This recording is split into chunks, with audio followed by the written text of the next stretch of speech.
Imagine spending $6 million not on a lavish mansion or a fleet of luxury cars, but to create a secluded sanctuary nestled deep within the earth, a personal Eden carved out of stone.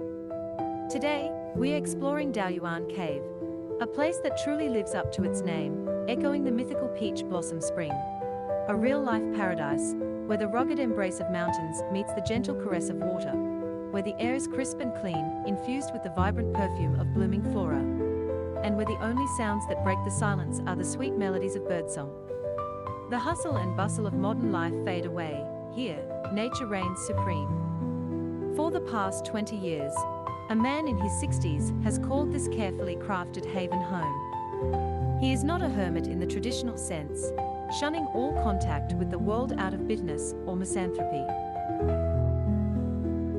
Rather, he is a deliberate architect of his own existence, a man who has chosen a life of peace, purpose, and profound connection with the natural world.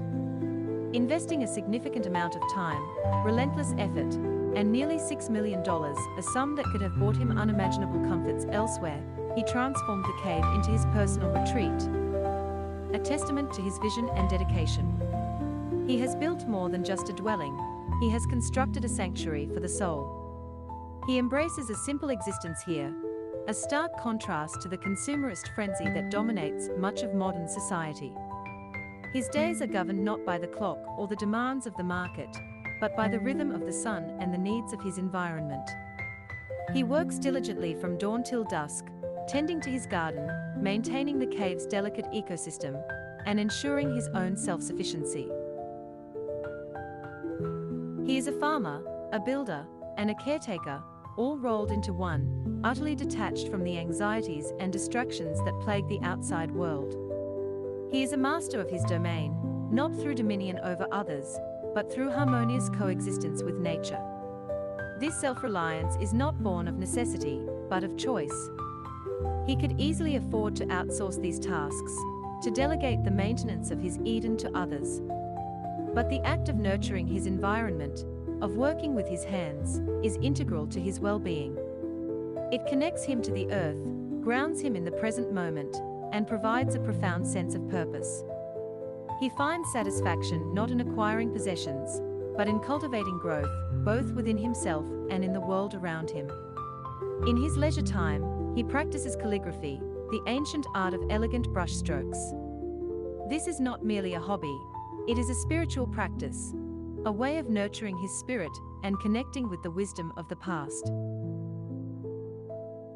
The precise movements of the brush, the careful consideration of each character, the meditative focus required to create a beautiful piece of calligraphy, all these contribute to a state of inner peace and tranquility.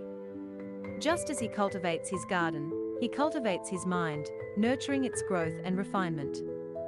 He is a testament to the power of simplicity and the enduring value of traditional arts.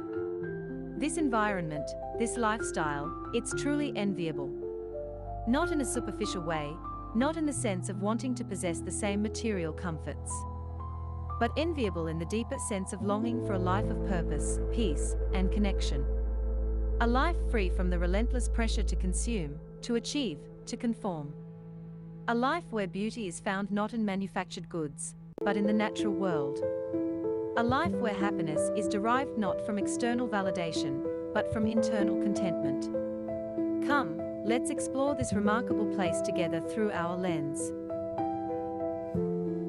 Let us observe the intricate details of its creation, the harmony between man and nature, the peace that permeates the air. Let us consider the choices this man has made, the sacrifices he has endured, and the rewards he has reaped. Perhaps, in doing so, we can gain a new perspective on our own lives and discover our own path towards a more meaningful existence. Daoyuan Cave is more than just a sanctuary. It is an invitation to reconsider what truly matters. It is a reminder that paradise can be found not in wealth or power, but in simplicity, self-sufficiency, and a deep connection with the natural world.